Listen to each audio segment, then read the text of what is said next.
Episode 167, SEO for Event Pros.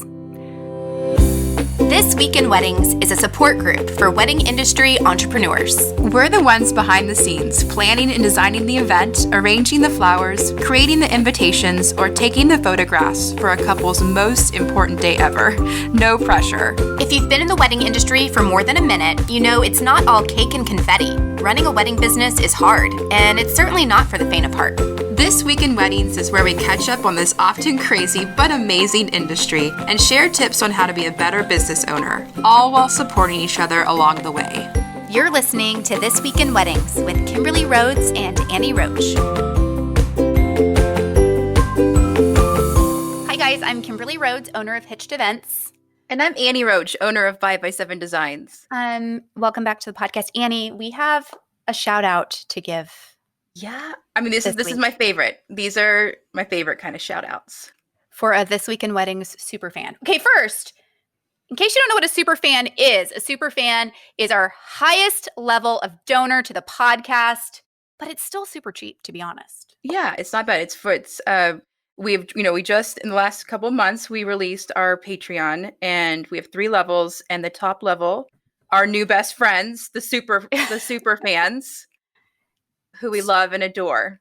It's true. And you get a shout out on the podcast, but this time we thought we'd do something special and actually bring our super fan on to talk with us. So let's give, first of all, a shout out to our friend and This Week in Weddings super fan, Meredith Commender. Meredith, welcome. Thank you. Super fan and past podcast guest as well. Yeah. That's like the well, not trifecta, well, it is now. Yeah. We've done all 3 things. Yeah. True. Yeah. We need to get you like a little trophy. Yeah. So for full disclosure, Meredith and I were texting because I was like, oh my gosh, thanks for being a super fan. And then she texted back some great things about the podcast and why she decided to do it. And it's kind of like one of those things where you have a client who sends you a really nice email and you're like, can I have you put that online? Can you tell other people how great I am? Exactly. So when that happened, I was like, hey, Meredith, why don't you come tell people why you decided to be a super fan? So here we are. Okay, great. So first of all, we appreciate you, but tell us a little bit about why you decided to be a supporter of the podcast. Well, I think the podcast is fantastic. Truly, I listen to a lot of different podcasts related to our industry as well as just other business podcasts. For our event industry, I truly think it's the very best one. For many levels. Say that better for the people in the back. I do. Keep going. Because for many reasons, I have many feelings about this. The topics, first of all, are excellent. I am someone that believes very much in education. I am constantly attending programs of every organization that we have in our area, NACE, ILEA, MPI, et cetera, and attending event industry conferences. So educating myself, I feel, has been essential to being a smart and developing business owner and continuing to better myself. So when I first started listening to the podcast, it was clear that this was another great way to do that because the topics are really relevant and timely, and they're full of great takeaways. And I can say there are a lot of speaking engagements out there and conferences where, there are some topics like that, but some of them feel a little bit more like fluff and just feel good and encouraging. And that's important too. But for somebody that really appreciates having really actionable takeaways, I feel like this has been an excellent podcast for that reason, because there's always something in it. And I love how you guys do the quotes on your Instagram page to show some of those takeaways, for people that maybe are needing motivation to listen. It always gives a great preview. So that's been the speakers also. And I'm not saying this because I was one of them, but I mean all of the guests, myself included, but no, all of the guests, they're super experienced,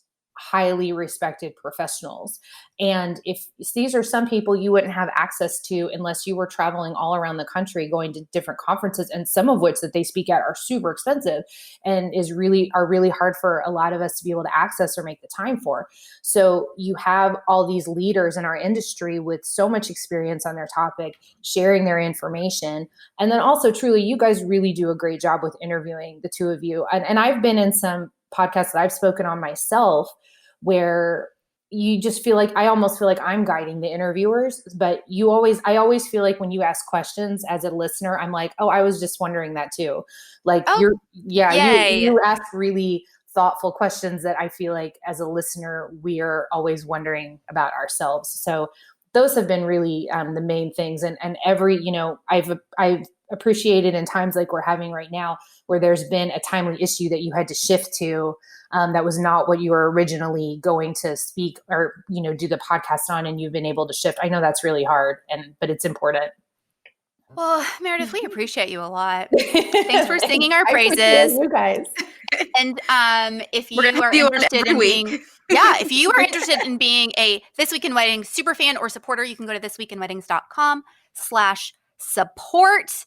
And Meredith, you now have access to our private Facebook group too. So, and I think it really private combos in there. That's great, and the benefits of that are wonderful. And I really do think it's important to support this. If you are somebody that listens to this podcast regularly, you're probably somebody who also attends programs in our industry and attends conferences. And just think about what you spend to attend. Even a local program is going to cost you $45 to $65 a ticket. Not saying you shouldn't still attend those, but especially right now when we aren't able to, I just started thinking, I'm definitely getting more than $20 a month worth of education from this show. So it was no problem at all to contribute. And I think if you're a listener and you feel that same way, that you're getting the benefit more so or as much as a program that you would sponsor or attend in person, that you should definitely do that to support this show. I mean, I couldn't have said that better myself. Meredith, thank you. We appreciate you. Thank you, Meredith. Thank you, guys. Welcome back to the podcast. Okay, we're talking about SEO. And I mean, it's a thing. I will say, Annie, I do know. Do you know what SEO loves? You know what Google loves? Me? No, I don't know. What does it love? Google loves inbound links. Okay. I was actually looking at what a link building and what a backlink was. I was researching that. So I know more right now than I did yesterday. Excellent. What I was gonna say is inbound links are where like other websites are pointing to your website. From what I understand, Google likes that. Do you know how you can get an inbound link to your website, Annie? From the This Week in Weddings website, money, Annie. Paying for it? I don't know. Dollar bills. We have a sponsor page on the This Week in Weddings website listing people who are sponsors of the podcast, patrons of the podcast, and it links back to their website. So that'll put you in better standing with SEO. So it's a win-win situation. You get to help us and you get to help yourself. And we get to help you. That is true. So if you have been a listener of the podcast, if you've gotten any value out of it, we would love your support so we can pay for our software and all the things we need to keep this going. You can go to thisweekinweddings.com. Maybe one day get a yacht that's on the vision board. Maybe we can get a inflatable canoe. You can go to thisweekinweddings.com/support. There are 3 different levels and packages. The middle one gets you a listing on our website and an inbound link. And I'm sure our guest today is going to tell us that inbound links help with SEO. I'm pretty sure she's going to. Good transition. Thank you, Annie. Thank you. You did good there. Well, we are talking about SEO, and we actually had an episode about SEO in the early days. Yeah, I looked back and it was episode 27, which was released June 21st, 2017. So almost 3 years ago. So that was a long time ago. The world has changed since then. And I'm guessing SEO has changed a lot since then. We've been talking every single week for more than 3 years. Yeah. Well, and I've gotten a website since then. So now, it was like SEO into place. Like the Charlie Brown teacher talking because I didn't have anything to really relate to SEO. But now I actually have a website, so I really can actually listen. So this episode will mean more to you this time. Way more meaningful. That's awesome. Well, our guest is Julie Novak, who is the CEO and co-founder of Party Slate. And I have to say, and you'll probably agree with me on this one, she is like one of the most technologically savvy ladies that I know. She's a cool nerd. She Good way to describe is, her. and I love her a lot. Julie is the CEO and co-founder of Party Slate, a house-like website where leading event professionals share their work, build their brand, and drive leads. Before founding Party Slate, Julie held executive positions at top-tier digital agencies such as Razorfish, Vibes Mobile, and Agency.com. With over 20 years of digital marketing experience with some of the biggest brands in the world, Julie's excited to bring this expertise to the events industry. Julie received an MBA in Marketing and Finance from the Kellogg Graduate School of Management at Northwestern University and a BA in Economics from the University of Michigan. Let's welcome to the show, Julie Novak. Welcome to the show, Julie. We're so excited to have you. Thank you for having me back. I'm a big fan of the show. As I've seen it grow over the year. I love it. Oh, you're so sweet. From our early days. Yes. So, you know a lot more about SEO than we do, for sure. And before we dive in, tell us a little bit about your background. We know that you are a tech maven, which I love. I like to call myself a geek. That's what I prefer. A cool nerd geek. We like cool that. Nerd. Thank you. Nerds rule the world, though. Thank you. Yeah, well, I actually started my career believe it or not, in banking. But around the time I was in banking, I was really excited about marketing and technology. And this thing called, again, this dates me a little bit, America Online came out, and that was all the rage. You guys remember the little discs that everyone got? So, oh yeah, totally. I can actually hear the login sound. Yeah. Okay. Well, that makes me good that you can recognize that. Some people I talk to what are you talking about? So, okay. And when I was at the bank, I really had an epiphany after I saw that. I'm like, this is going to be big. People are going to be connecting through this online channel. It wasn't even called the internet back then, and doing their banking and communicating. And I, with two other people, co-founded the bank's first internet group to do online banking. And I hired one of the first digital agencies to help us. And about a year later, they hired me. And so very, very early on, I got into digital marketing and digital agency world. So I've worked with, over the 20-year period, worked with some of the biggest brands in the world, helping them build their digital presence, social media, search engine optimization, and really helping them think how they can transform how they work, how they interact with their customers, and build their brand through the online channel. And so it was during that time, on the side, I've always loved events. I built a big team at a company called Razorfish, which is a big digital agency. I was doing all these corporate events, and I kept looking for a way to get inspired online. And all I could find, again, there were some great early wedding blogs at the time, but there wasn't anything to help kind of holistically plan kind of an inspired event.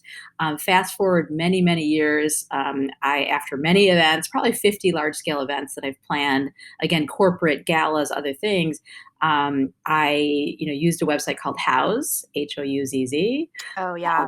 You know Houzz. Again, when I talk to a female group, everyone knows Houzz. Male, I would say it's 50-50.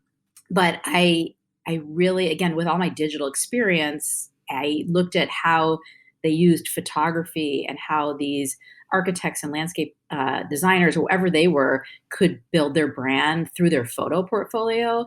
And it hit me this is what I wish I had in the events industry. And so it took me 3 or 4 years to get the confidence, the business plan, to really quit my executive job at the digital agency to do this. But I felt compelled to do it. I felt like I had to do this. I kept dreaming about it. I was, every time I have a few cocktails, I'm like, I'm building this company called Party Slate. And everyone's like, you got to do it. You got to do it. So I always tell people to dream out loud because they'll force you to do it. I love it. I have 25 years of digital strategy and experience, everything from, 5 years building Party Slate to 20 years working with large scale brands. And so I'm very passionate about digital education and helping small businesses with digital. And one of the most important things for this industry, really for any industry, but especially this content rich industry that has a built-in photographer and a built-in videographer, is you've got to leverage your content to build your brand. And so that is directly tied to search engine optimization. So one of Party Slate's top way of getting people to the site is search engine optimization strategies. And so I I wish I could say I am an expert in it, but really my tech and marketing SEO experts, they know 10 times the amount of information that I know. And so I have learned so much from my team, and I try to share as much of that knowledge with the industry, especially during this time of struggle and time of introspection. And we have the time. So now is the time to think about content strategy and SEO and building your digital brand. Well, and 10 times as much as we do. So there's probably that. 100 times more than me. Well, thank you. Yeah, I talk about it pretty much every day in conversations, and every time we're helping people optimize their Party Slate profile, it's always with SEO in mind. We like to say it's kind of digital marketing in a box with Party Slate. And so everything from the titles of your albums to the descriptions to how you talk about your business, it all has SEO in mind. But I like to talk about SEO in the non-technical terms, and I'll give a little bit today about the technical side, but really great SEO is tied to content strategy, what you write about, how you write it, things like that. And then almost think of it as PR. How do you get people to link back to your website? How do you, whether it's Party Slate linking back or a local blog linking back, even when we do this podcast recording and you do a link on your site back to Party Slate, those are all good things for your SEO. Yeah, I was in our intro talking about, I know one thing I do know is that inbound links are important for Google to know or think that you are like a legitimate source or a good place to go. It's called, building authority. It's authority building. And so that that's actually a good setup to the 3 sections of SEO. There's content SEO, which I can talk a lot about today. There's offsite SEO, and that's what you're talking about, the link backs. And then there's technical SEO. And technical SEO, I am going to give some tips today, but you may want to get someone, your friend who's a developer, or person who build your website, to help you really check to make sure your site is optimized for what Google looks at as far as technical SEO. Does the page load fast, things like that. So since we started talking about inbound links, do you want to talk about that? Let's start with maybe the external. Yes, absolutely. So when you think about offsite SEO, and again, to make it less technical in plain terms, the more people that write about you, think about it, it's good for your reputation, and they link back to you, that's a good thing. So forget SEO, right? So it's a good thing for traffic flow.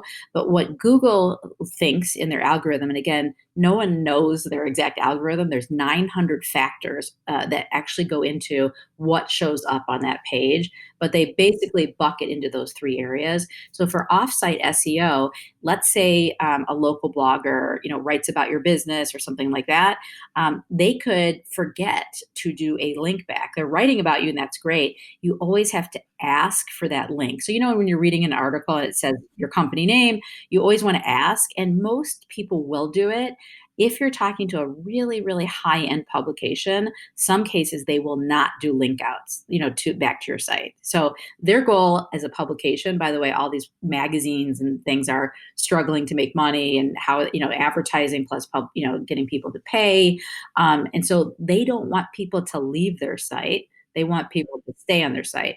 But 90% will give you the link back, so you don't forget to ask. And so what I tell people is, let's say you don't have a PR person that's helping you get published all over, just identify, what are 3 or 4 publications that you really want to target to get that link back, and start working on, hey, can I provide content for you? Can I be a contributor? Another thing you can do is, let's say there's a high profile, raw space or venue that you work with a lot. You could actually say, hey, I'm going to give you a big shout out in my section of venues I love to work with. Could I give you a testimonial that you put in your site, and then it links back to you? So again, those are simple things you can do. The biggest boost though for Google is going to be high authority websites. So websites that have, like Party Slate, that have more traffic than you have. And so as much as blogs are great and venues are great, and again, it all makes a difference, even not SEO considered, if people are looking at a venue and they're researching it and you're there, that's just good marketing. So again, this is a good effort either way. But the main thing is think about how you can get a link back from a high authority website. That is what you should be focused on. So for you guys, even doing this podcast, there probably is some, I know there are podcast associations and conferences and others, maybe you could write a blog entry for them because they're always looking for content and they could link back to your podcast. So that's just an example. Think about how can you add value to someone else. In return, you get the link back. Yeah, that's really good. And I mean, for our website, we also provide those inbound links for other people. Like for our guests, we are linking back to their company websites. Now we have sponsors, people who sponsor the podcast, and we on our website link back to their websites. So that's great for them. I think we also should think about how can people link to us. And, our guests do as well. Like when they're promoting their website or their, podcast episode, they're linking back to us. I do have a question because it made me think about linking to your own content on your website and if that is helpful. So I was recently on a Glamour article. It was like skincare things. And within the article, it was like every paragraph had another link to another one of their articles. And I think it's kind of your point of like they want to keep you on their site. Yes. They want to keep it on their site, but Google sees high engagement as a sign of this is a good website. And so that's actually another part of SEO. If people, it's called bounce, like you come to a site and then you leave, it's called a bounce rate. So I can't remember exactly how many seconds it is, but a very, very high bounce rate is viewed negative by Google. So it's viewed as like it's a spammy site or it's, not real. But if you have high engagement, again, it's kind of scary how much Google knows, but they know this. How long you're spending on that site will give it like, wow, this must be a very good site. And so that's one of the 900 that they look at. So like if I'm sending them to, let's say they're on my blog and they read something that then links them to something else on my website, that means they're staying on my website. And then they link to something else. That is a good thing. Yes. And so if you look in your Google Analytics, again, I know people get intimidated by Google Analytics, but if you look at time spent on site, the higher time spent, the better. So, we have sessions, our average time, I know it sounds short, but 4 to 5 minutes is in website time is a long time. And so we do have a percentage that bounce. Every website, I don't care if you're Amazon or whatever, every website has a bounce rate. But the longer people say it's called, consumer engagement or user engagement, that is in the eyes of Google, very, very positive. Because it makes sense. It's like, it's real. If you spend time, you're getting value. If you bounce out, it either was you got there by mistake or it's just a crappy site. Yeah. Yeah. So the content is the other section, and that's probably like the bulk is the bulk. SEO. Yes. Yes. Tell us about that. Yes. See, this makes me feel like the blog. I know a lot of wedding industry websites don't have blogs. Yeah. And I feel like from what the limited information I know about SEO, it's like the blog is important for updating and like telling Google that you're keeping things fresh.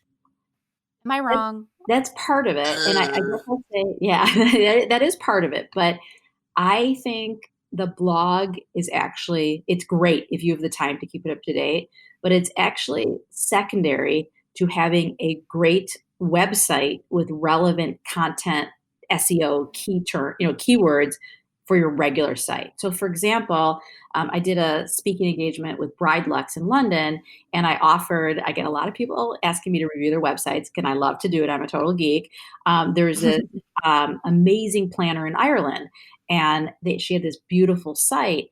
And I said, why don't you add a section about your wedding in Ireland, like a destination, and pack it with keywords and great content. So that's not actually a blog entry. That's a core part of your website. So number one is thinking about what keywords or what things do you want to rank for? And so it's really hard to rank for wedding planner, but it's easier to rank for Dallas wedding planner and Four Seasons. You know what I'm saying? Like, so think through More specific. More specific. What are those? They're called long tail keywords. What do you want to rank for? It's not that you're not going to say Dallas wedding planner, but it's going to be very hard to rank for Dallas wedding planner. So you have to think of the combination of terms that will get you there. Maybe it's a special style that you do, or a certain area of Dallas, or you're an expert in outdoor weddings. Again, I don't know what those words are, but you want to think about those combination of terms that may involve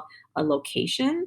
It may involve what you do, and then it may involve, again, 10, 20 other things that you want to rank for.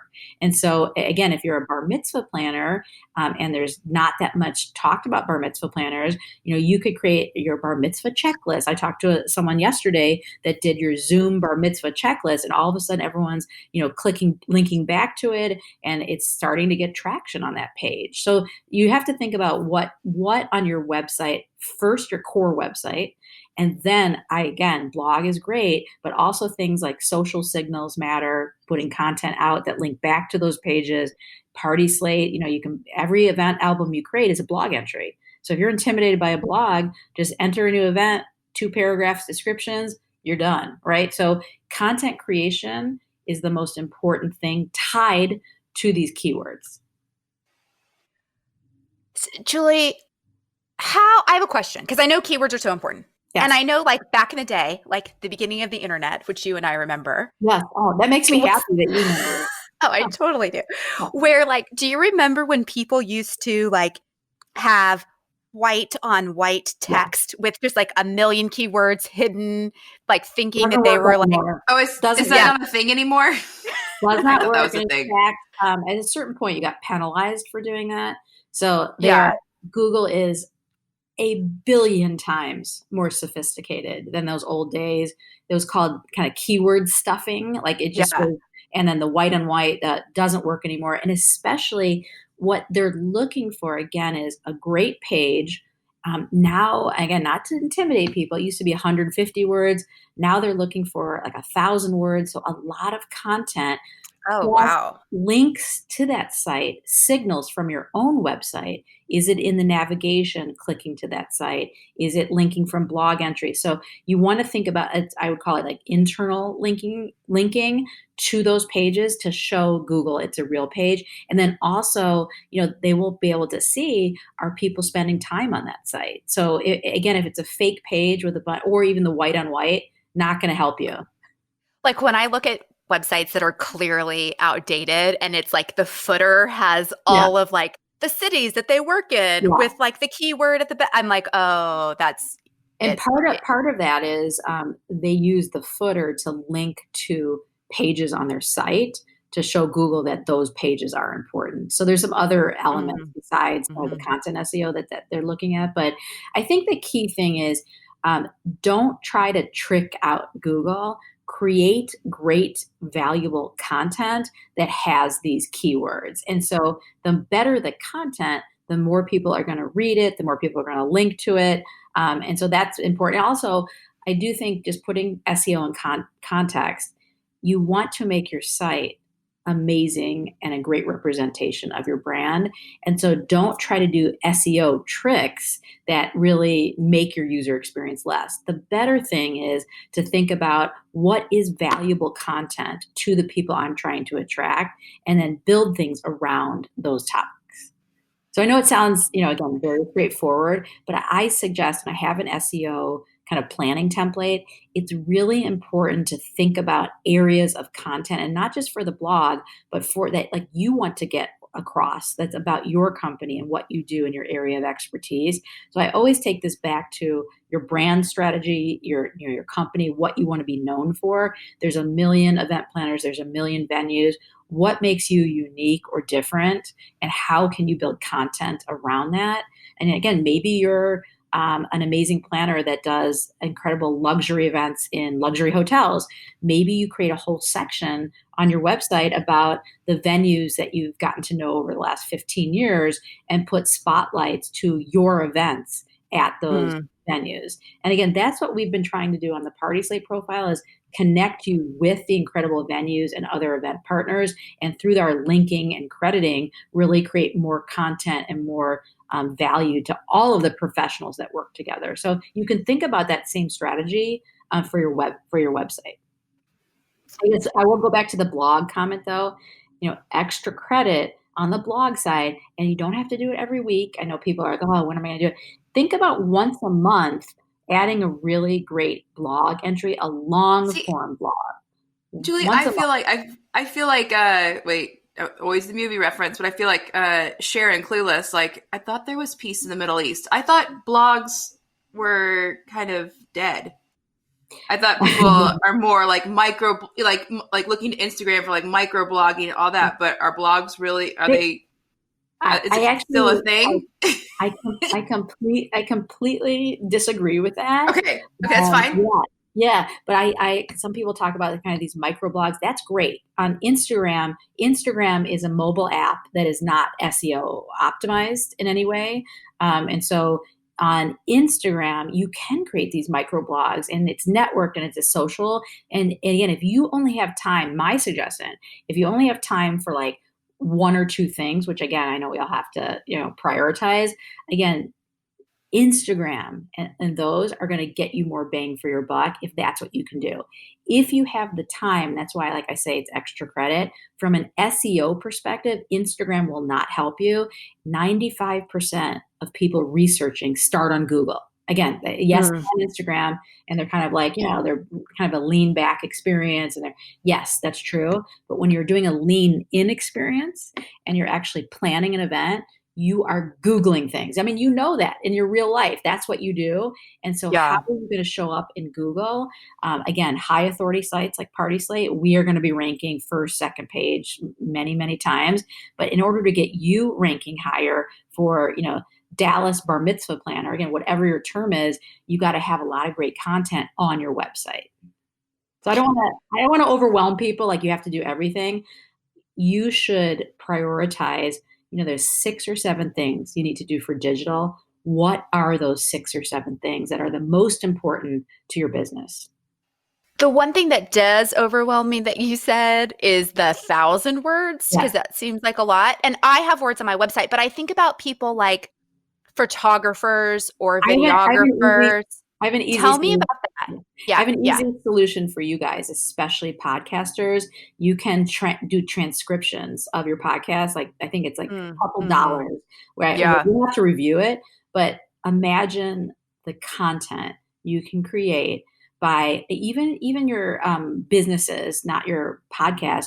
You could say, it was so great to talk to Julie Novak, co-founder, blah, blah, blah. They featured many of my events. Here's a summary of our discussion. That's a huge amount of content. Huge. Again, so that's one way. And then for videographers and photographers, let's say they work with amazing planners. They can send 10 questions to a planner and say, I'd like to spotlight you on my blog. Here's 10 questions, and again, they can try to say, I'd love you to talk about XYZ, how we met, whatever it is. But again, you can create content in a scaled way where it's not you in your bedroom, on your bed. Oh, what am I going to write about? Think about how you get other people to help you create content. Yeah, that's a good idea. I mean, I just feel like for so many vendors, like so many wedding people, it's all about the visual, which the visual doesn't necessarily help Google.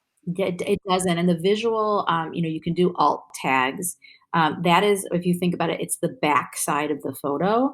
That's kind of the visualization. Like, it's saying what's in that photo. So that's, if it's a lot of photos, that's a big help. So you can be found in Google Images. So if there's a photo that has a beautiful pink chandelier and it's ballroom wedding at the Four Seasons Dallas, you can put some of those key terms in the alt tag. So that helps. But another easy way, like, let's say you're a photographer and you don't know much about that event. And because let's say you were there, you shot it, but you're not the best at writing. Ask the event planner, say, hey, I'm going to feature this on my website. Here's 5 questions. Tell us about this event. I mean, again, I know it takes a little bit of time to do that, but get other people to create content. I mean, I know venture capitalists that say, 7 questions with Julie Novak, CEO and founder of Party Slate. And I answer the questions and then they post it. That's content. Yeah. Annie, I feel like you could do that with like events that you've done the paper for. Like ask 7 questions from the planner or what do you mean, Kimberly? Yeah. Well, like instead of just posting pictures of invitations, you could get information about the overall like what event. happened at the actual event. That's a good idea. Although, I mean, and like tying in the paper to the whole event now instead we're of just less, like a flat lay. We're less busy now, but like, damn, I reached out to people to get like testimonials for my website, and it was like, asking for a DNA sample, like. Yeah.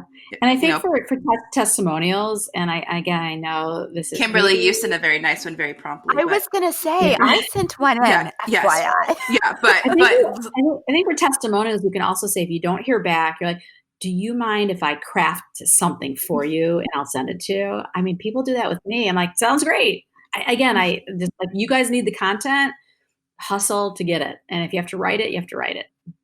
But it's funny, Kimberly, I think it's funny, Kimberly, how you said that like 1,000 words is like intimidating, but I feel like you're so good with I'm words. very verbose. Well, no, you're good like me. Like you're like have this beautiful response, and I'm like, Kay, like that's my response.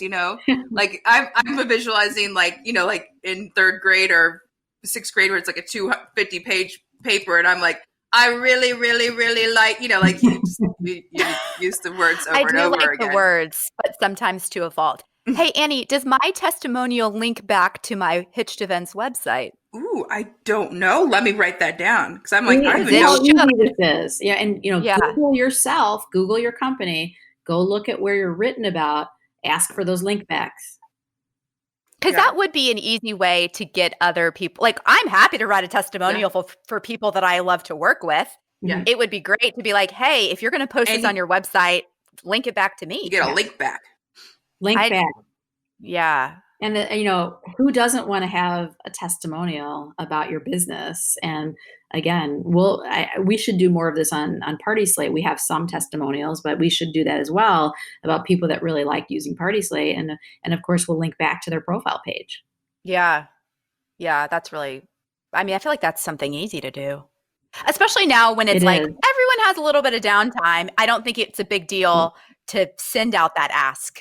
You know what I mean? Yes. Yeah. And I think when you, and one other thing I'll say about content SEO is when you're thinking about what the search result looks like on Google, you want to think about metadata, which is like the content that appears in the search result. So if you go to Google and you have that little snippet, that's what metadata is. And so that's like the core part of your website. So whoever is helping you with your website, or if you have one of these templated systems like Squarespace and others that you're using, all of this stuff is built into those templates. So they make it easy for you to really think through all the SEO components. So the headline structure. So what's in your headline is really important. I talked about kind of alt text.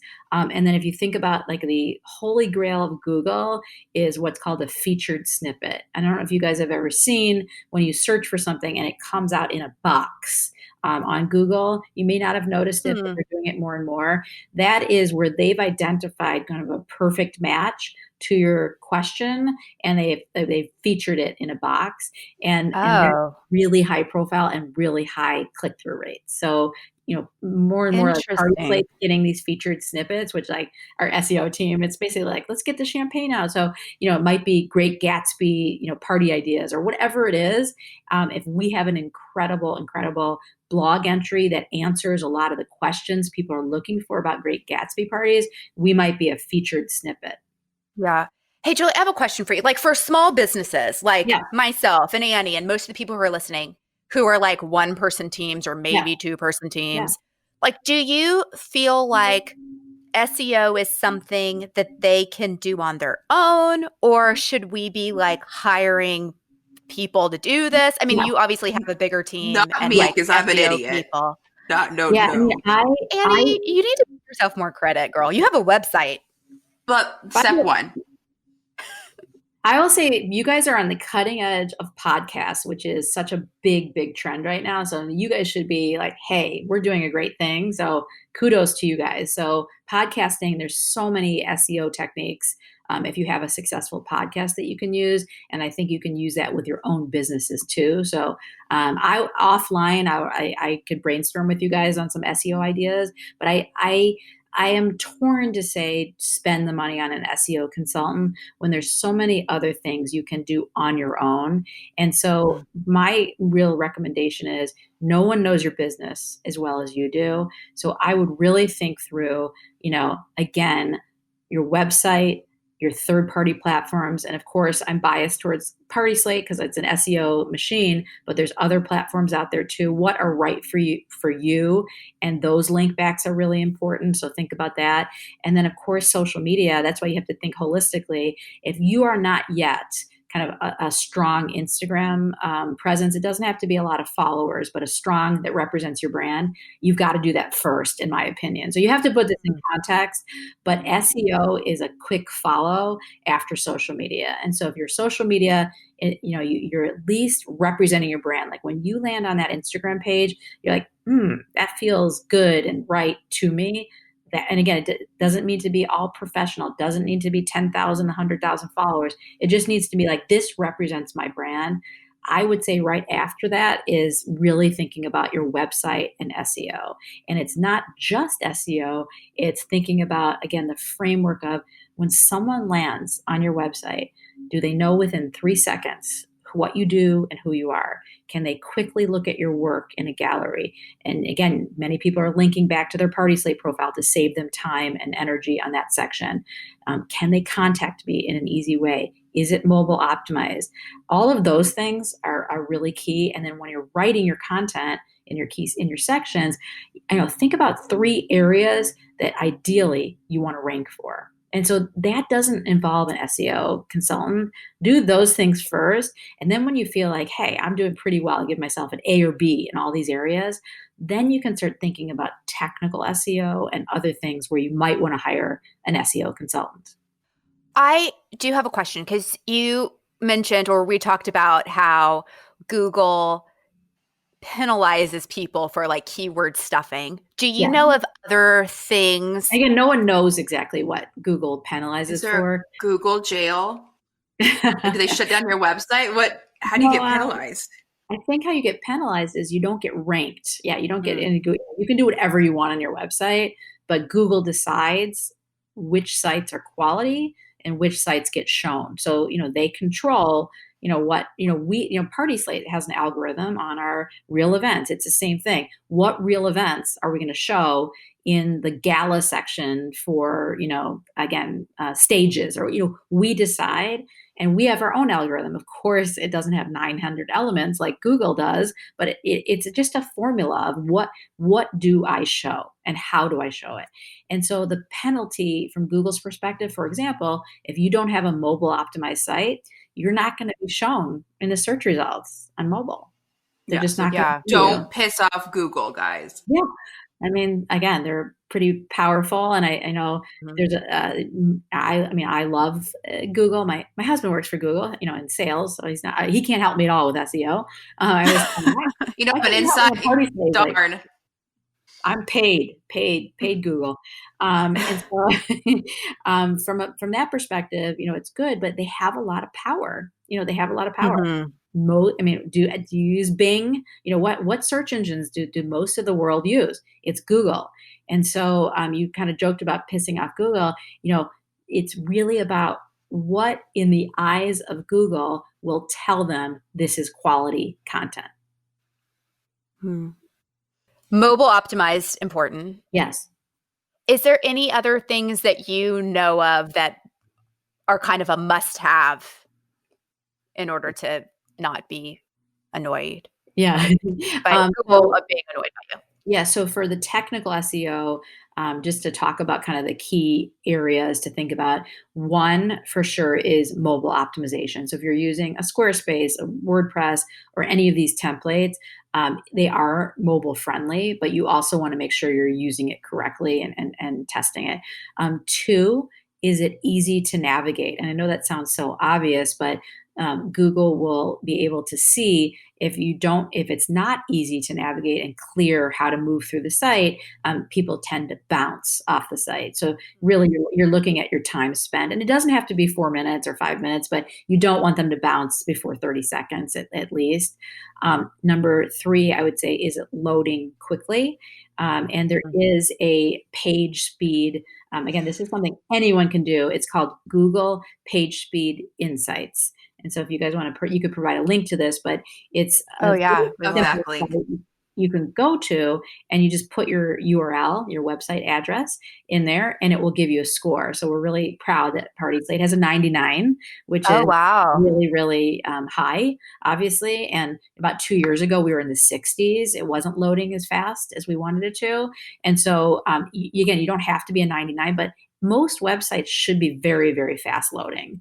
And so the old days of these flash interactions and loading carousels, if you have those, and Carlos Santana music in the background. Yeah. And the music actually is very light, but it's really heavy images that are not optimized for your page. That's the other thing. The other thing is it structured simply in the code? And you don't really have to think about that, again, if you're using a third party kind of website building tool, because they build it to be structured very simple. And then again, go to the PageSpeed Insights and see. Those are the simple things about what Google looks for in the technical SEO area. Well, and I get that, because when I go on a website that doesn't load quickly, I click out of it. Like the bounce rate is like seconds, because I don't have the patience that no one does these days. And that's what they're looking for, is in order to stay the number one search engine in the world, they have to be the best in the world at providing relevant content. So whether I'm looking for, my daughter just bought a new turtle, and there's an amazing website for, buying these little turtles, they're killing it on SEO, whatever they're doing, they have the best turtle content in the world. Yeah. Okay. So I'm just trying to make if you are the expert again, we at Party Slate want to be the best in the world at event inspiration of all kinds. And so what our strategy for Party Slate is, we're building landing pages by type. So partyslate.com/wedding, partyslate.com/bar mitzvah. And we're packing those pages, not in an ugly way, but that's your landing page for wedding. And then we're doing internal links to, here's where you can get inspiration by element, whether it's the wedding aisle or the huppah or the arch. Here's how you can find wedding venues near you in every single city. Here's where you can find. So again, that's what all wedding blogs are trying to do, but we're trying to do it across all types and only related to event inspiration and all the elements of event, versus bridal dresses and gifts and things. Again, those are great things, but that's not what Party Slate is about. You're making this sound kind of manageable. I really think it is. I honestly, he disagrees, but I feel like it's a little manageable. That's why to make it more manageable, take the word SEO out. Okay, let's talk about your brand and content strategy. If you do the right thing for your brand and content strategy, you're going to have great content that is engaging, that has, and again, the one thing you want to think about is not just images, you need to have words too. And again, I would also say, for some of these pages, and I look at these galleries and there's no text around it, forget SEO. That's not even good marketing. Okay. So to look at a website, a beautiful image, if you want to market yourself, you're going to want to tell the story. The storytelling is marketing. And so imagine Instagram without captions. Again, it's great to look at photos, but everyone knows it's the caption and the photo that tells the story. And so if you think about it that way, that's what you want to do on your website. So even I tell people this, even in the contact section of your site, why are you just having a form in that section? This is like the moment of truth before someone is going to propose to you. That's how I like to explain it, before they contact you. This is like a relationship.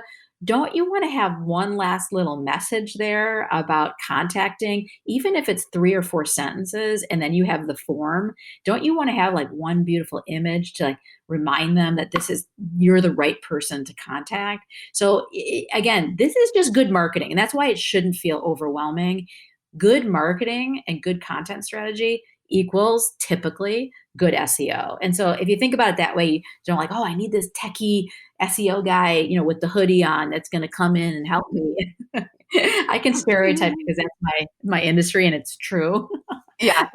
But I will tell you, we are good marketers in this industry. We are creative people.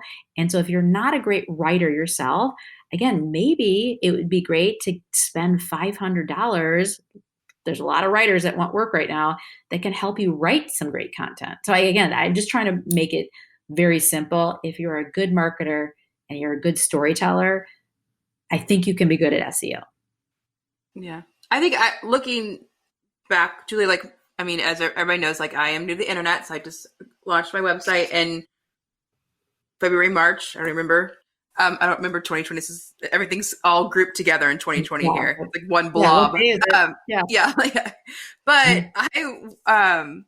I was so obsessed with it looking pretty that now it's my turn to make it functional and work for me versus, I was so, obsessed with the aesthetics of it. So now it's my time, and now I've got the time to do it. And I know, I need a guy in a hoodie. That's just not my jam. I'm going to need to outsource this. Yeah.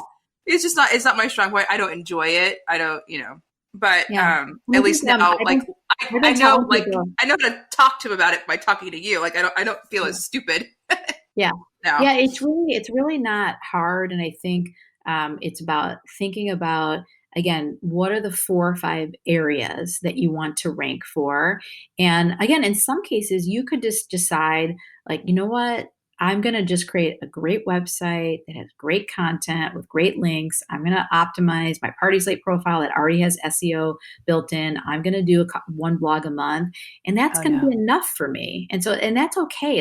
That's why I say, you might be a business that there's so much crowded information.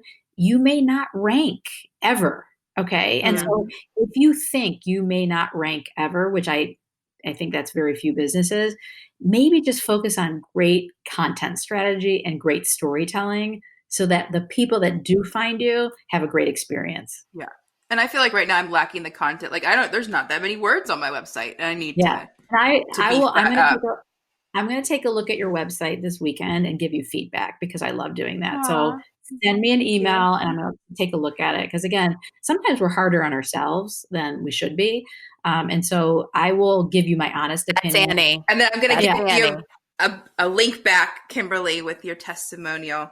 I think you should. Mm-hmm. Yes. I'm going to do that. I'm already winning here. I was very naive. I thought oh my gosh, I'm going to launch my website. I'm already so famous. I'm going to launch my website and I'm going to be so much more famous. I'm kidding, guys. But I kind of had that mentality, but no, it doesn't just look pretty. You gotta work on it. Well, and I think I'm not a Google expert by any means, but Julie, correct me if I'm wrong. I have heard that longevity also has it's one of those 900 things of if you launch a website tomorrow or yesterday, you're never going to be number one. It has to be around and be consistent for some period of time. It does. I always say SEO has a longer return on investment. And so you have to think about, this is a long-term play. So everything you do for SEO should just help you with any visitor that visits your website or your blog should have a great experience. And so a lot of the work you do for SEO is just going to have great benefits in other places. But it's really, again, 3 months, 6 months, even longer before you start to see the SEO benefits. And they Google and SEO, they don't care if it looks pretty. Do they? They're not girl, that's a fine website. I'm going to bump you up. No. That's not true because when I talk about a good experience, and so if you come to an ugly website that has I don't know, so the old blinking tags and it's with keyword loaded or whatever, or it's from the 90s, people are going to bounce. They're going to bounce out. They'd be like, this looks spammy. This looks gross. So I will tell you that great design, here's how Google, they can't actually see, like, does it look pretty, right? But the way they look at a great, beautiful website is people are staying longer. People are clicking around. And so I really want to emphasize that it isn't just about the words and the technical structure. It's about the overall experience. And so trust me, on Party Slate, it is so important to us how the website looks and how it feels and how we display images and how people get through it. So design, I would say that's 1/3 of it. Design is so, so important, but it's only in the context of, do people know how to get through the site, or is it so compelling that they want to stay? And so again, we're not talking about 20 minutes on the site. Will they stay for 3 minutes? That is a huge sign. Will they stay for 2 to 3 minutes? Even better, if they contact you. I'm afraid they're going to be bored after like 2 minutes because there's just no words on my website. Yeah. So if there's no words, then I think, we're going to work with you to add some words there. Yeah. I mean, if you got to, like, just to picture this, you're in an elevator and someone's, like, oh my God, I know you're an event planner. Can I see your work? Oh yeah, you have your mobile phone, you get it out. Imagine if you didn't say anything when you're looking through the photos. You're in this elevator and you're like, you get your phone out, you're showing some photos and you're not saying anything. That's kind of what a website is like with just photos.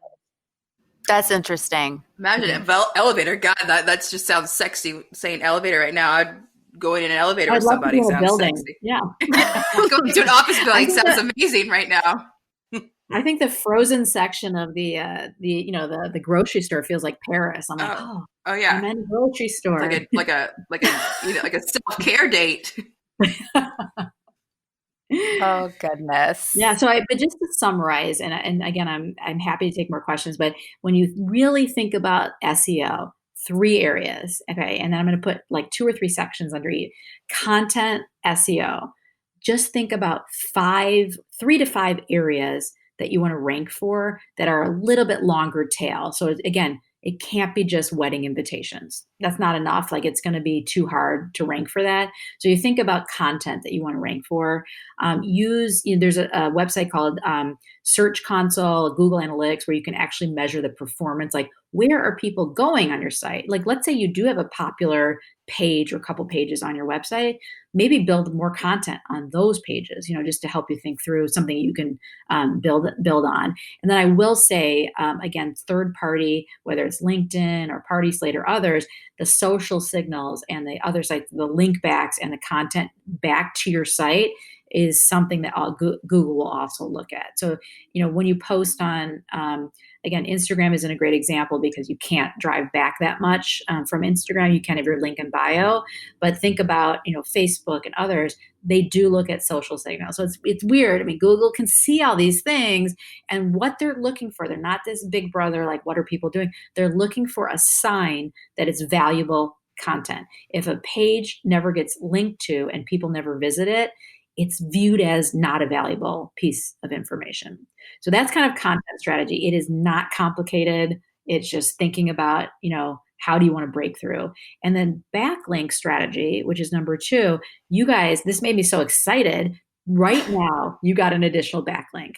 Okay. And granted, you're not the New York Times getting a backlink. That would be freaking awesome to get the Vogue and whatever, but start small, asking for those backlinks. That is going to help you. And then think about, again, this is just PR.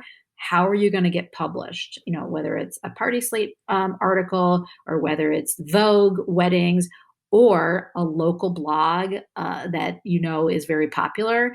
That's kind of a great place to start, especially if that local blog has, they write about a lot of local professionals. That's a great place to start. And then finally, on technical SEO, just go to that free webpage, that PageSpeed Insights, type in your website, your URL, and see what your score is.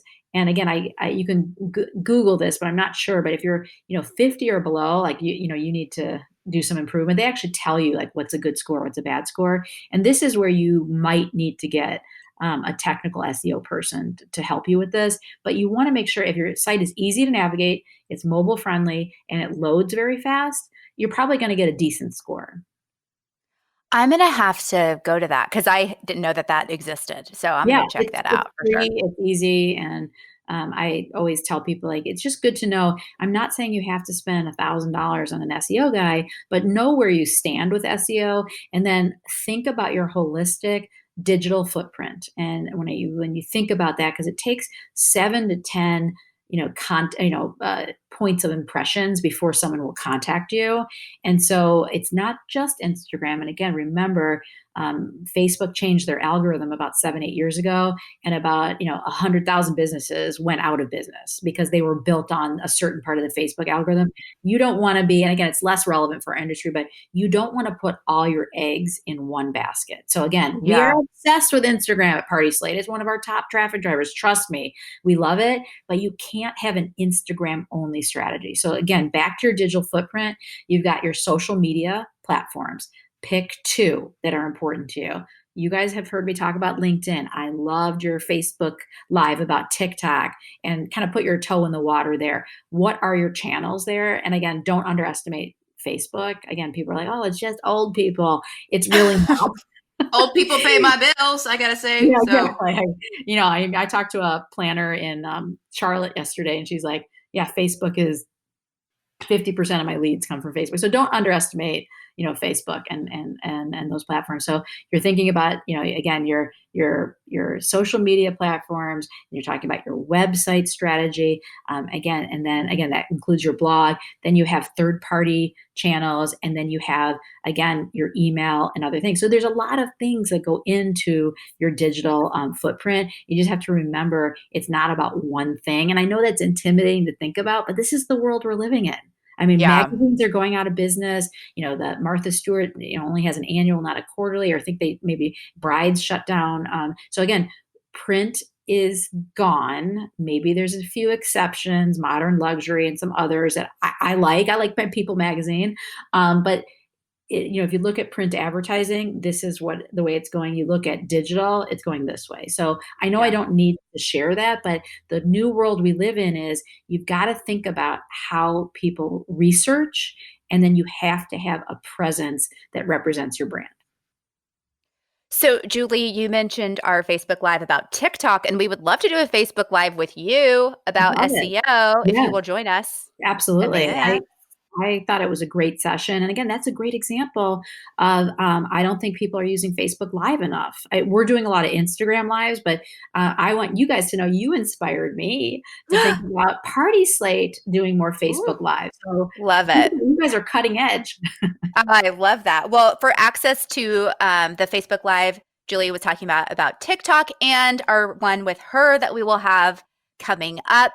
To get access to that, it is a private group, and it is for past guests and sponsors of the podcast. So you can go to thisweekinweddings.com/sponsor. Just a small monthly donation helps Annie and I keep the podcast going, and you get access to this exclusive private content. Mm-hmm. And I thought it was a great. Win-win. So many people I knew were interacting with it, and I thought it was really a great idea. And I, again, think about the transcript from that interview. I wrote that down as an idea. Yeah, I mean, that's like a no-brainer right there. So now you have an article on TikTok.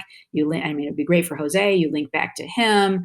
You link back to your, obviously your podcast. So I think about we are all creators, content creators. And how do you efficiently create content without the thinking through, oh my God, how am I going to write back to your your 7th grade paper that you have to write? Oh, I have to write 2,000 words. Don't think about it that way. Think about how can you create content that's quick and easy, but valuable. Love it. Julie, you're a wise, cool nerd. Nerd. Cool. Geeks rule the world. Geeks rule the world. Thank you so much for being with us. Yeah, also passionate about women getting more more into tech and more knowledgeable. So we're really trying at Party Slate to get more women coders. That only like 5% of coders are women, and also female tech founders like myself. I'm really encouraging people to think about careers in technology.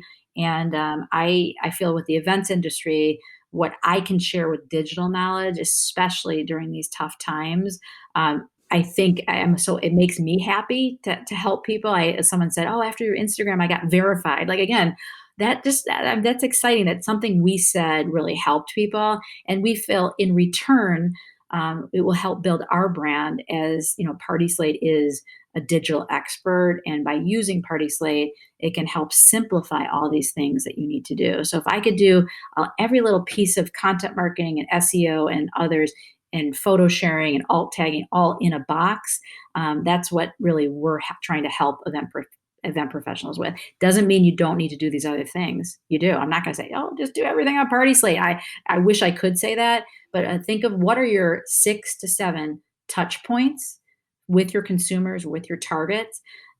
Those are really what you need to focus on. Okay, so speaking of Party Slate, before we wrap up, tell our audience if they want to build a profile on tell us how can they do this? Yeah, so you just go to partyslate.com/pro. And you can go there and apply for a free profile. And you might say, oh, this is free. How do you make money? Well, about 10% of our community pay, similar to you have sponsors, but for an elevated presence on the site. So they get roughly 5 to 10 times the impressions and leads and link backs to your website through doing a premium membership. And also they get white glove service. So I know everyone's busy. You said you're intimidated content. Our team, again, you talked about the people that need to be doing TikTok they are experts at building SEO engines and building content, and something that may take you 5 hours to do, they can do in 30 minutes. And so the white glove service also comes with our premium membership.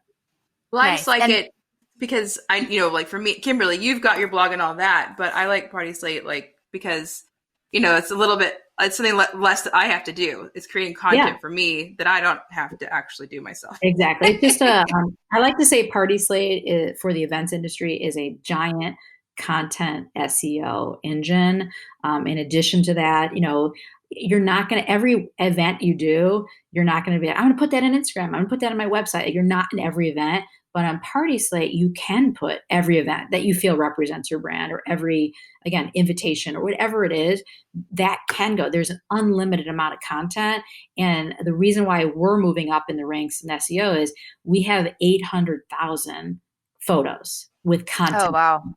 So again, when I started, I was so excited to get to 10,000 when I first started. I'm like, oh my God, 800,000. So one day when we have 5 million, 10 million, again, we will be the leading event inspiration platform. And, again, we're counting on our SEO ranks continuing to rise. Julie, you're really smart. You're like kind of a big deal. I really, and again, I wish I could say I came up with this whole idea myself. I did have a lot of ideas, but again, I was inspired by House. That really gave me the inspiration on this business model. Now you on House can buy a couch and buy a lamp. That's not our model, but our model is the original model, which is you can't buy an event planner. I wish I could. Yeah, just come and live with me. Yeah, yeah. So I think that find inspiration also on content ideas from role models in the industry. There's so many amazing content creators in this industry. Look to see what they're doing. And I don't mind copying. I think it's the biggest form of flattery. Obviously, you're not going to copy the article, but let's say, again, one of the biggest venture capitalists in the world does the 7 questions with, and we're going to start a series like that on Party Slate. Yeah, I think that's really smart. Mm-hmm. But again, you guys have an advantage. Podcasts are amazing. Content creators, you guys are incredible. Yeah. Julie, thank you.